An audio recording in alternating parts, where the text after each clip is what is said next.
अवध पंच में मधुकर उपाध्याय के राम राम भैया। पिछले अंक में बताए रहे कि कैसे सीताराम का घोड़क पीठी बांध के उताने परा रहे ये और लटकत रहे और घोड़ा जात रहा। एक किस्सा सुनाए रहे और हमें ये लागत है कि एक अगला हिस्सा जानब बहुत जरूरी है। काहे कि यस जब तक ये अवधि में और गुस्सान बहुत रहे न होश तनी तनी आए गे रहा और गुस्सान रहे अवधि में गरियावत रहे, हम पिछले उदाई कह रहे हैं।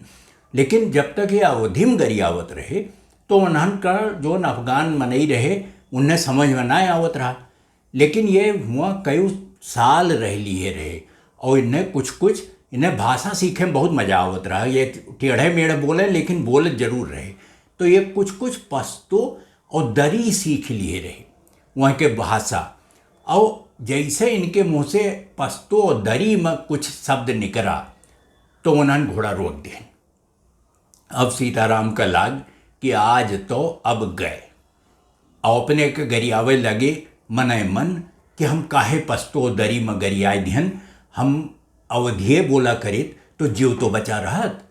लेकिन घोड़ा रुक गए, उन्हन उतरे और इन्हें चारों ओर से घेर लीन और कहीं कि तुहार दिमाग न खराब होए, मुंह बंद रखो एकदम, और अगर तू अब एको शब्द बोलो तो यहीं खड़े खड़े तुम्हें मुसलमान बनाए दे और मारी उठारब। तो इन्हें लाग कि अब जीव में जीव कैसे आवे, काव करी, अब हम जीव बचाई कि हम इन्हें गरियाई। तो इन्हें लाग कि गारी देव कोनो फायदा ना है, जेरा जाहिक है तो चाहे गरियाए जाए चाहे बिना गरियाए जाए चले जाई। तो जब चले जाई तो ओकरे बाद कौन गारी और कौन अफगान और कौन सीताराम, कुछ न बची।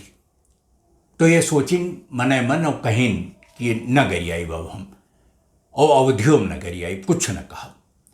तो उन्होंने इन्हें जब इन्हें लाग कि अब ओकरे बाद साथे यो कह दिन कि जब जेरा जाहिक है तो गरियाई काव हुई। तो उन्हें सबका ये लाग कि ये मरे ताई तैयार है ये आदमी, एक माने एकरे अंदर थोड़ी कुछ सच्चाई तो है ये है, काहे कि आपन जीव के दे चाहत।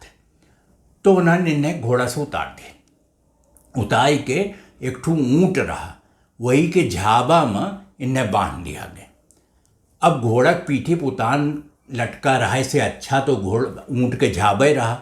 तो ये अपने भाग का सराहिन कि चलो कम से कम झाबा में हम परा है, हाथ गोड़ ऐठा है, बांधे हैं रसरी से, लेकिन कम से कम वह में लटका तो ना है कि संस्कार आए जीव कि कब गिरी पर अब कब ख़त्म हुई। जब ख़त्म तो इन्हें मान लिए रहे कि अब ख़त्म हो ही है और इन्हें यह लाग गया रहा कि उन्होंने इन्हें अंत में मार ही दें।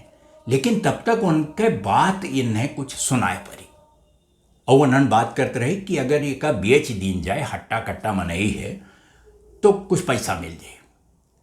तो वह सब ले जाए कि एक बाजार में, और रतियम बाजार लागत रही काबुल में, मनई बेचे के, जहाँ मनई आवे और अपन गुलाम उलाम खरीद के ले जाए।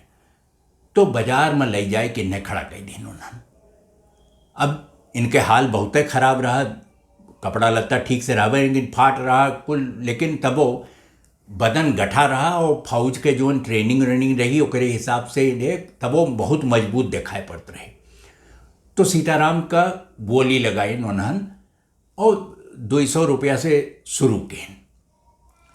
एक मनई आए ओके नाम उस्मान बेग रहा और 240 रुपया में सीताराम का खरीद लिए और लेके कहीस कि अब देखो तुम्हें हम तोहरे ऊपर ज़बरदस्ती ना करब, हम तुम्हें मुसलमान बनावे ताए ना ही खरीदने, हमार टहल करो और जोन हम कही वो काम करो, इतना करबो तो हम तुम्हें कुछ न कहब।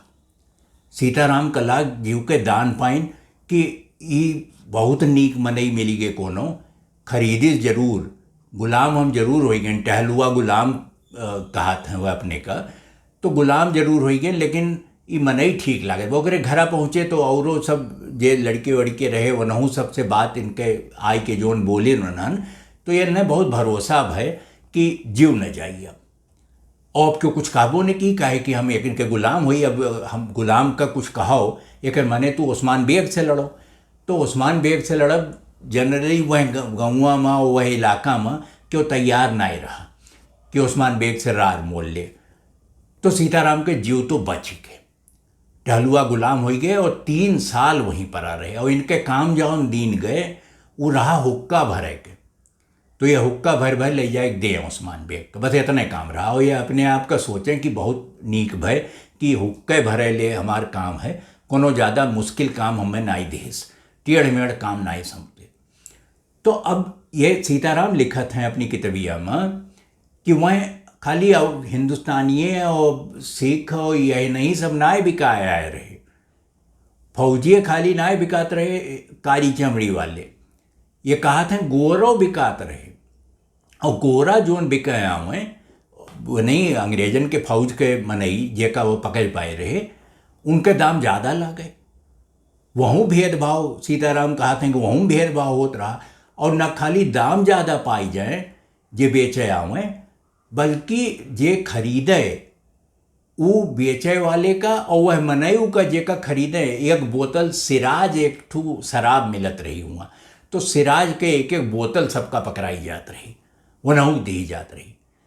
सीताराम बाद में पता पाइन कि बोतलिया यह हमारे दीन जात भाई कि ये अंग्रेज फौजी जोन हैं ये अफगान लड़ाकन का जाए के ट्रेनिंग दे हैं ताकि वह और बहादुरी से लड़ सकें। तो यही मारे उनके तनी इज्जत ज़्यादा है। तब इन्हें समझ में आए कि उनके टहल मकाम खाली इतने काहे भय, उन्हें ट्रेनिंग के काबिल काहे नहीं समझा गए। लेकिन ये देखिन कि भेदभाव अफगानियों करते रहे, खरीदहूम करते रहे, बेचहूम करते रहे और इज्जत बे में तो करते ही रहे। तो खैर सिराज के बोतल ने नहीं मिली और ये चुपचाप अपन हुक्का भरत रहे। लेकिन कुछ दिन बाद वो ने पंडित दिलीप राम के भला हुए कि इनने लिखा पढ़ा हिसाब किताब लगाई सिखाई दिए रहे। तो उस्मान बेग का पता लग कि ये मनई लिखी पढ़ी लिए थे और हिसाबों किताब कई लिए थे। और 2 साल बीत गए रहा तो इन्हें लाग कि उस्मान बेग का लाग कि ईमानदार मनई है, ये झूठ न बोली और कोनो घपला न करी। और कई के जाबो कहाँ करी गुलामे हुए, जब चाबी तो हमारे हाथे में ताला बंद है। तो इन्हें अपन हिसाब किताब के काम धीरे धीरे कई के सौंपब शुरू की और यह हिसाबों किताब में लाग गए। अब इनके जिंदगी 3 साल गुलामी में कट गए। जोन खबर उल्टी सीधी मिले, एक जने जब ये बिकाए के लिए गए रहे तो कहा था कि 3 साल हमारी यह उम्मीद में कटी गए कि एक जने वालन साहब रहे अंग्रेज, उन्होंने पकड़ा गए, उन्होंने बिकाए आए रहे। तो वालन कहने न धीरे कान में कि अंग्रेजन के फौज आवे वाली है, हमें पक्की खबर है और जैसे आई वैसे हमारे सब आज़ाद हो जा। तो यही भरोसा पे फौजिया कबो पहुँचबे न की, अबे न की, लेकिन वही भरोसा पे ये 2.5-3 साल काट ले गए। जब 3 साल बीते करीब आए तो ये अपन लिखत हैं कि यस लागत रहा और बिल्कुल इतनी मार काट अगल बगल में गुलाम हो के नाते ये तो बचा रहे। लेकिन ये कहा था कि पूरा जोन हाल रहा वो रौरवा नरक रहा। मने कहूँ कुछ सोच होता है नहीं रहा कि जेकर केहू के हाथ कटी जाए, केहू के गोड़ कट जाए, केहू मार डालें, केहू कुछ करें और गाड़ी गरौज तो जोन होत रही वो होते रही। तो सीताराम का बहुत चिंता रही कि कैसे अब उन्हें उम्मीद के जोन पकड़े रहे रसरी वालन के कहे से कि अंग्रेज के फौज आई वो तो छूट गए। लेकिन इन्हें अभी लागत रहा कि कैसो अगर उस्मान बेग हमार मदद कही दे तो हम निकल जाए, 3 साल काम की हन और ईमानदारी की हन तो करे कुछ असर तो करे ऊपर होबे करी हो सकत है वो मदद कहीं दे, काहे कि है नीक मनई वो इतना खराब दिल के मनई ना है। तो वह उस्मान बेग से सोचत रही कि एक रोज जाए के पूछ ले। अब हिम्मत न जुटाए पावें कि वो करे लगे जाएं और जाएं तो कहाँ कहो। तो ये उस्मान बेग से कबो कहीं नहीं पाए। वो तो कहो कि एक रोज कुछ मनई वहां से गुजरे और ये देखें कि एक अंग्रेजन के एक टुकड़ी जात रही और मैं एक मनई की पहचानें और धीरे से जाए कोकरे कान में कुछ कहें और देखत रहे कि कहूँ उस्मान बेग या उनके मनई देखत न हुए। तो वो कहिस कि ठीक है। और इनने जब बताई अपन कंपनी नाव बताइन और ये नंबर वंबर कुल बताइन, तो वो कहिस कि ठीक है तो तैयार रहो, हम आई वो तुम्हें छुड़ा ले जावे ऐसे। और उन्हन आए और इन्हें छुड़ा लिहन। अब उसका सीताराम इतना डिटेल में इतना ज़्यादा लिखे हैं अपने गुलामी के बारे में कि ओका मने हेरा करे तो देखे मिले। और वह कहा था कि हमें सबसे बड़ी खुशी ई भय कि हम किस्मत से जूझ पाएं। और दूसर कहा था हम सोचत रहन कि अगर मुसलमानें बनाई दी हमें तो हम का कैले, लेकिन गनीमत रही कि उस्मान बेग नीक बनाई रहा यसनाय केस, और कोनो खराब काम करे हमें कहबो नहीं केस कबो। अब वहीं में इनके इज्जत जितनी के कमाए लिए रहे, पैसा कौड़ी ज़्यादा ना पाइन उस्मान बेग के यहाँ, लेकिन कहा था कि हम इज्जत पाएं।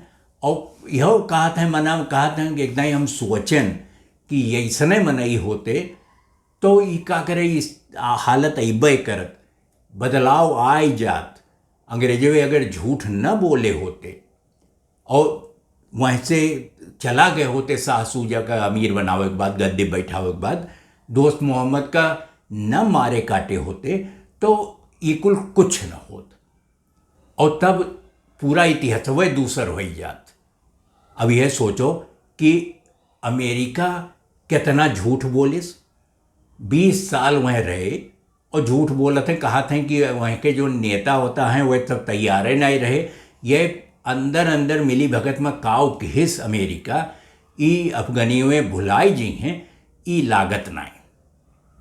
वह बहुत उनका याददाश्त तगड़ी है और वह कोनो चीज़ छोड़ नहीं देते।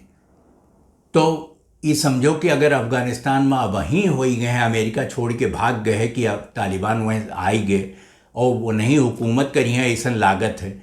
बाकी देशबाज जो है वह तो यही चक्कर में है कि तालिबान का वह कहाँ है कि वही देश हो, मान्यता हो कि ना हो, यही में बात है। लेकिन ये लड़ाई अब वहीं ख़त्म होए वाली दिखात नहीं है और आसानी से तो बिल्कुल नहीं हुई। तो अफ़गानिस्तान के जोन हुई ओकर किस्सा जब जैसे जैसे घटी वो हम बताई, और औरो चीज़ बताई दूसर। तो अवध पंच के अगले अंक में आपसे फिर भेंट हुई, तब कोनो और विषय पर चर्चा की जाएगी। हमें लागत है सीताराम वाला किस्सा यहीं छोड़ ही देख चाहिए, हालांकि कह सकी थे और बहुत कुछ लिख ही गए हैं, कोनो मन गढ़क नाए है, मन गढ़ंत नाए है, बनावे के नाए है कोनो चीज़, लेकिन हमें लागत है कि इतना काफ़ी है वहीं टाइम। तो अगले अंक में आपसे भेंट हुए, तब तक खातिर राम राम भैया।